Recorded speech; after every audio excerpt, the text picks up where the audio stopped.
آپ کو بتائیں مہنگی بجلی کا جھٹکے پہ جھٹکا، عوام بل بلا اٹھی، مہنگائی میں گھر چلانا ناممکن ہو چکا، ادھار لے کر بل ادا کریں یا دو وقت کی روٹی کھائیں۔ فیصل آباد کی خواتین کا پارا بھی ہائی ہو گیا۔ خلزہ لیاقت کی رپورٹ دیکھیے۔ مہنگائی کی ستائی عوام پر حکومت کے بے رحم وار کا سلسلہ جاری۔ بجلی مزید مہنگی ہونے پر فیصل آباد کی خواتین بھی پریشان۔ بولے بجلی مہنگی ہونے کی خبر نے نئی مصیبت میں ڈال دیا۔ گھر میں فاقوں کی نوبت، پہلے ہی ادھار لے کر بجلی کے بھاری بل ادا کرتے ہیں۔ ہم بل نہیں دے سکتے، ہم بہت پریشان ہیں۔ 15,000 بل آ جاتا ہے، 16,000 بل آ جاتا ہے، ہم کیا کھائیں، دیواروں کو چاٹیں۔ آپ کی بڑی مہربانی ہے، بل کم کریں، ہمارے پر ترس کھائیں۔ ہم بہت پریشان ہیں، ہماری پریشانی دور کریں۔ ਸਾਡੇ ਕਿਹੜਾ ਕੋਈ ਕਮਾਉਣ ਵਾਲੇ ਹੈਗੇ, ਬੱਚਾ ਵਾ ਬਿਮਾਰ ਹੈਗਾ ਵਾ, ਕਿਰਾਏ ਤੇ ਰਹਿੰਦੇ ਹੈਗੇ ਆ ਅਸੀਂ, ਨਹੀਂ ਅਸੀਂ ਬਿੱਲ ਭਰ ਸਕਦੇ ਇੰਨੇ ਤਾਂ ਨਾ ਸਾਡੇ ਕੋਲ। مہنگائی کے طوفان میں آمدن نہ ہونے کے برابر رہ گئی۔ دو وقت کی روٹی کھانے کے لالے پڑے ہیں۔ مہنگی بجلی، پیٹرول، گیس، گھر کا کرایہ، ہر چیز کی قیمتیں آسمان کو چھوتی دکھائی دے رہی۔ بجلی کی بڑھتی قیمتوں میں جینا مشکل ہو گیا۔ خواتین کی دہائی۔ آٹا وہ اس قدر مہنگا ہے، پیٹرول وہ اس قدر مہنگا ہے، اور ایک سے ایک اصل تو بجلی کے بلوں نے نکال دی۔ بجلی کے بل ہم کہاں سے دیں، ہمیں یہ سمجھ نہیں آتی، پھر عوام نے چوریاں ڈاکے کرنے ہیں۔ بہت مہنگائی ہو گئی ہے، ابھی اب تو کوئی گزارا نہیں گھر کا ہوتا۔ بھی جو مزدوریاں کرتے ہیں وہ کہاں سے لے کے آئیں گے اتنا پیسہ؟ ہم نے بھی مانگ مانگ کے لوگوں سے تو ادھار لے کے تو ہم نے بل تارا اس طرح۔ خواتین نے نگران حکومت سے فوری ریلیف کی فراہمی کے لیے اقدامات کرنے کا مطالبہ کیا ہے۔ کیمرامین محمد عثمان کے ساتھ خلزہ لیاقت، سٹی 41، فیصل آباد۔ پیٹرولیم مصنوعات اور بجلی کی قیمتوں میں اضافے سے عام آدمی تو ڈسٹرب ہے ہی، لیکن انڈسٹری مالکان اور صنعتکار بھی موجودہ ملکی صورتحال سے خاصے پریشان ہیں۔ چیئرمین پی ایچ ایم اے خواجہ امجد اور چیئرمین فلور ملز ایسوسی ایشن اور ڈپارٹمنٹل اسٹور ایسوسی ایشن شاہد ممتاز باجوہ کی حکومت پر شدید تنقید۔ کہتے ہیں حکومت کے پاس کوئی ایسی پالیسی یا حکمت عملی نہیں جس سے ملک بہتری کی طرف جائے۔ پیٹرولیم مصنوعات اور بجلی قیمتوں میں اضافے سے ہر کوئی پریشان ہے، مہنگائی سے عام آدمی ڈسٹرب تو انڈسٹری مالکان اور صنعتکار بھی خاصے پریشان ہیں۔ عوامی احتجاج بھی کام نہ آیا، مہنگی بجلی مزید مہنگی ہو گئی، کاروبار صنعتوں کا تالے لگنے لگے، حکومت ہوش کے ناخن لے، عوام کا صبر جواب دے چکا، تاجر صنعتکار اور مزدور تنظیمیں حکومتی بے حسی پر پھٹ پڑیں۔ اویس خان کی رپورٹ دیکھیے۔ ایک بار پھر مہنگائی میں پستی عوام پر بجلی گرا دی گئی، مزدور بے بس، سفید پوش طبقہ پریشان، گھر کا چولہا جلانا بھی مشکل ہو گیا۔ جنگ میں لیبر قومی موومنٹ بجلی مہنگی کرنے پر سراپا احتجاج بن گئی۔ احتجاجی مظاہرے میں مزدوروں کی بڑی تعداد میں شرکت۔ صدر لیبر قومی موومنٹ چودھری تنویر کا کہنا تھا کہ حکومت نے مزدور سے دو وقت کی روٹی بھی چھین لی ہے۔ چند ہزار تنخواہ لینے والا مزدور اپنی تنخواہ سے کئی گنا زائد بجلی کے بل ادا کرنے پر مجبور ہے۔ بجلی کا ریٹ زیادہ ہونے کی وجہ سے پہلے ہی تقریباً 80% انڈسٹری جھنگ کی بند ہے، اور جھنگ میں اس کے پاور لوم کے علاوہ کوئی انڈسٹری بھی نہیں ہے۔ 100 قسم کے اگر یونٹ ہے تو 90% جو ہے پاور لوم ہی ہے۔ آج بجلی کے بل اتنے ہیں مل اونر دے ہی نہیں سکتا، جس کی وجہ سے ساری انڈسٹری تقریباً بند پڑی ہے۔ بجلی مہنگی ہونے کے باعث پاور لوم سیکٹر بھی تباہی کے دہانے پر پہنچ گئے ہیں۔ پاور لوم سیکٹر سے وابستہ افراد نے بتایا کہ بجلی مہنگی ہونے کے باعث 80% پاور لومز بند ہو چکی ہیں، باقی اب بند ہو جائیں گی۔ جیسے آپ کے علم میں ہے کہ جنگ شہر بلکہ پورے ملک کی جو انڈسٹری ہے 80% بند ہو چکی ہے۔ اگر ایسے ہی بجلی کے ریٹ میں اضافہ ہوتا رہا تو جو رہتی کسر ہے وہ بھی نکل جائے گی، اور ہمارا جو مزدور ہے تقریباً 90% لوگ جو ہے اس سے وابستہ ہیں، جن کے چولہے بالکل ٹھنڈے ہو چکے ہیں اور فاقہ کشی میں مجبور ہے۔ آج کی جو صورتحال ہے انڈسٹری کی جو بالکل 90% سے بھی بالکل بند ہو چکی ہے۔ مزدور کی اجرت میں اضافہ تو ہوتا ہے لیکن اس پر عمل درآمد نہیں کیا جاتا۔ انڈسٹری بند ہونے کی وجہ سے تقریباً سارے ہی پریشان ہیں، مہنگائی اتنی ہوئی جا رہی ہے کہ ہم اس پہ گزارا بھی نہیں کر سکتے۔ شہری کہتے ہیں IMF کے دباؤ میں حکومت اپنی ہی عوام کا معاشی قتل عام کر رہی ہے، موجودہ صورتحال میں غریب دو وقت کی روٹی کا محتاج ہو گیا ہے۔ کیمرامین عظیم احمد کے ساتھ اویس خان، سٹی 41، جنگ۔ یہاں آپ کو بتائیں پنجاب آرٹس کونسل پکار میں 6 سینئر افسران سمیت 32 ملازمین کی غیر قانونی مستقلی کا معاملہ۔ چیف سیکرٹری پنجاب نے فیصلہ جاری کر دیا۔ فیصلے میں پکار کے مذکورہ افسران و ملازمین کی نوکری کے پہلے دن سے مستقلی کو غیر قانونی قرار دے دیا گیا۔ غیر قانونی طور پر مستقل ہونے والوں میں فیصل آباد آرٹس کونسل کے 2 سابق ڈائریکٹرز مغیث بن عزیز اور غلام عباس بھی شامل ہیں۔ پنجاب آرٹس کونسل میں 6 سینئر افسران اور 32 جو ہیں ملازمین جو ہیں ان کی غیر فعالی کا جو ہے وہ اعلان کیا گیا ہے۔ ان میں اگر بات کی جائے فیصل آباد میں آنے والے بھی 2 ڈائریکٹرز جو ہیں وہ شامل ہیں، جس میں اگر بات کی جائے ایک غلام عباس جو فیصل آباد میں سابق ڈائریکٹر رہ چکے ہیں، وہ سرگودا کے موجودہ ڈائریکٹر ہیں۔ اس کے علاوہ مغیث بن عزیز کی اگر بات کی جائے وہ آپریشنل ڈائریکٹر ہیں اس ٹائم پہ، اور جب سابق جو ہے ڈائریکٹر فیصل آباد کی بھی رہ چکے ہیں، ان کی بھی غیر مستقلی کا اعلان کیا گیا ہے۔ میرے ساتھ اس وقت اسسٹنٹ ایڈمن اصغر علی بھٹی موجودہ ہیں، ان سے اس حوالے سے مزید جانتے ہیں کہ 2 جو ہیں وہ آپ کیا کہیں گے اس حوالے سے جو ہے غیر مستقلی کا اعلان کیا گیا ہے، وہ فیصل آباد میں بھی 2 بڑے ڈائریکٹر جو ہیں رہ چکے ہیں، ان میں 32 اور ملازمین بھی جو ہیں وہ شامل ہیں، تو کیا کہیں گے پہلے دن سے کانٹریکٹ میں مطلب کس طرح سے شامل کیا گیا، کیا ہوا؟ یہ لوکل ہمارا یہ یہاں کا معاملہ نہیں ہے، یہ ہمارا بورڈ آف گورنرز ہوتا ہے، ان کا فیصلہ کیا ہوا ہے۔ جو لاہور میں ہماری ساری کنٹرول ہوتا ہے، سٹاف جو ہمارے ملازمین ہیں ان کو اپ گریڈ کرنا، ان کو اسکیل دینا، ان کو تنخواہ فکس کرنا، یہ ہیڈ آفس میں ہوتا ہے۔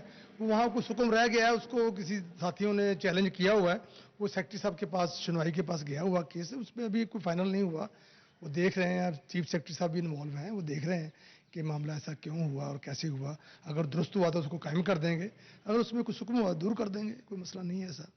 جی بالکل، اگر بات کی جائے سابق 2 ڈائریکٹرز جو ہیں وہ جو رہ چکے ہیں فیصل آباد میں بھی، جس میں غلام عباس جو ہیں سرگودا کے اس ٹائم جو ڈائریکٹر ہیں، اور مغیث بن عزیز جو ہیں جو کہ آپریشنل ڈائریکٹر ہیں، فیصل آباد کی سابق ڈائریکٹر رہ چکے ہیں، ان میں ان دونوں کا جو ہے نام بھی شامل ہے۔ دیکھا جا رہا ہے فیصل آباد میں اس حوالے سے کوئی بھی کنٹرول جو محسن نہیں ہے، سارا جو لاہور ہیڈ آفس سے جو سیکریٹریٹ کے حوالے سے جو ہے بہت شکریہ فیضا اپڈیٹ کرنے کے لیے۔ تحصیل کمپلیکس سمندری کی تعمیر و مرمت سست روی کا شکار، ڈائریکٹر ڈیولپمنٹ نے بلڈنگ حکام کو تحصیل کمپلیکس سمندری کی اسکیم جلد مکمل کرنے کی ہدایت کر دی۔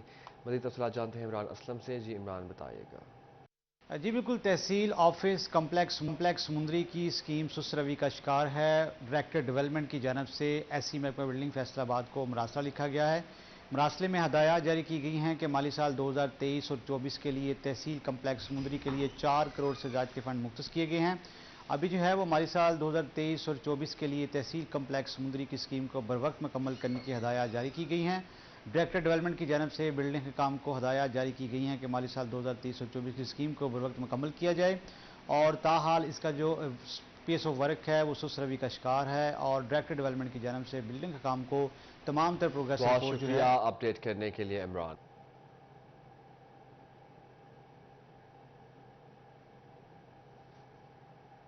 ڈپٹی کمشنر عبداللہ نیر شیخ کی زیر صدارت ڈسٹرکٹ پروٹیکشن کمیٹی کا پہلا اجلاس خواتین پر تشدد کے خاتمے کے لیے شہید Benazir Bhutto human rights centre for women کو وائلنس سینٹر ڈکلیئر کر دیا گیا۔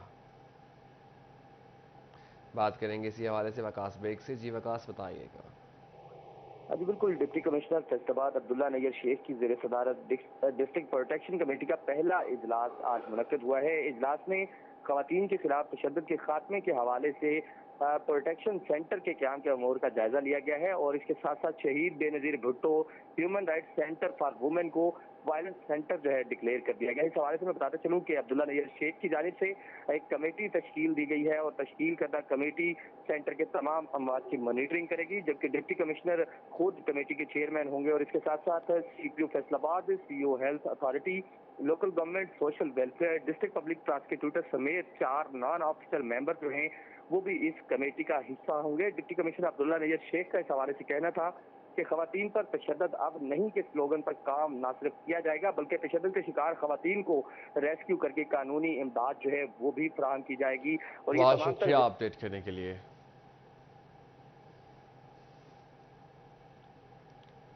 ڈی پی آئی ایلیمنٹری ایجوکیشن پنجاب چودھری محمد امین کا فیصل آباد کے مختلف اسکولوں کا سرپرائز دورہ، ناقص کارکردگی اور کلاس روم میں موبائل فون کے استعمال پر 2 اساتذہ معطل، ڈیوٹی میں غفلت پر سیکیورٹی گارڈ کو بھی معطل کر دیا۔ ڈی پی آئی چودھری محمد امین نے اسکولوں میں طلبہ اور اساتذہ کی حاضری بھی چیک کی، اسکولز میں اینٹی ڈینگی سرگرمیوں، صفائی ستھرائی، نظم و ضبط کا جائزہ لیا، سرکاری اسکولوں کی سائنس لیبارٹریز کا بھی معائنہ کیا، کلاس رومز میں ٹائم ٹیبل، سلیبس، کیلنڈرز اور ٹیچر ڈائری کی دستیابی کی چیکنگ کی۔ ڈی پی آئی ایلیمنٹری پنجاب نے اسکولز کے انتظامی امور، تعلیمی صورتحال، انرولمنٹ ڈرائیو اور مالی امور کا بھی جائزہ لیا۔ سی ای او ایجوکیشن کاشف ضیاء بھی ہمراہ تھے۔ فیصل آباد میں ججز کی کمی شدت اختیار کر گئی، ایف آئی اے اینٹی کرپشن کورٹ کے بعد کنزیومر کورٹ کے